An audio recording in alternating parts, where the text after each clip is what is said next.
വിവാഹ പർച്ചേസുകൾക്ക് നേടാം ഉറപ്പായ സമ്മാനങ്ങൾ. Emmanuel silks, M space shopping centre, മേലെ പട്ടാമ്പി.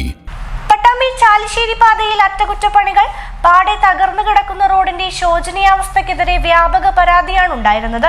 ഇതേ തുടർന്നാണ് ഇപ്പോൾ അറ്റകുറ്റപ്പണികൾ നടത്തുന്നത്. പെരുമ്പിലാവ് നിലമ്പൂർ സംസ്ഥാന പാതയിലെ ചാലിശ്ശേരി മുതൽ ഞാങ്ങാട്ടിരിക്കാട് വരെയുള്ള പാതയിലാണ് അറ്റകുറ്റപ്പണികൾ നടപ്പാക്കിയത്. പാതയിൽ രൂപപ്പെട്ട അപകടക്കുഴികൾ യാത്രക്കാർക്ക് ഭീഷണി ഉയർത്തിയതായി ACV ന്യൂസ് വാർത്ത നൽകിയിരുന്നു. ഏറെക്കാലമായി കാര്യമായ നവീകരണ പ്രവൃത്തികൾ ഈ പാതയിൽ നടപ്പാക്കിയിട്ടില്ല. വലിയ പരാതിയും റോഡ് തകർച്ചയ്ക്കെതിരെ ഉയർന്നിരുന്നു. ഇതിന്റെ എല്ലാം അടിസ്ഥാനത്തിലാണ് പൊതുമരാമത്ത് നവീകരണ വിഭാഗത്തിന്റെ നേതൃത്വത്തിൽ അറ്റകുറ്റപ്പണികൾ നടപ്പാക്കിയത്.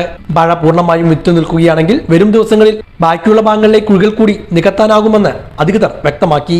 ചാലിശ്ശേരി മുതൽ പട്ടാമ്പി പാലം വരെയുള്ള റോഡിന്റെ അവസ്ഥ അതിദയനീയമായാണ് തുടരുന്നത്. കഴിഞ്ഞ 1.5 വർഷത്തിനിടയിൽ 10-ലധികം പേർക്ക് ഇവിടെ ജീവൻ നഷ്ടപ്പെടേണ്ടി വന്നു. റോഡ് തകർച്ച മൂലമാണ് ഇത് സംഭവിച്ചത്.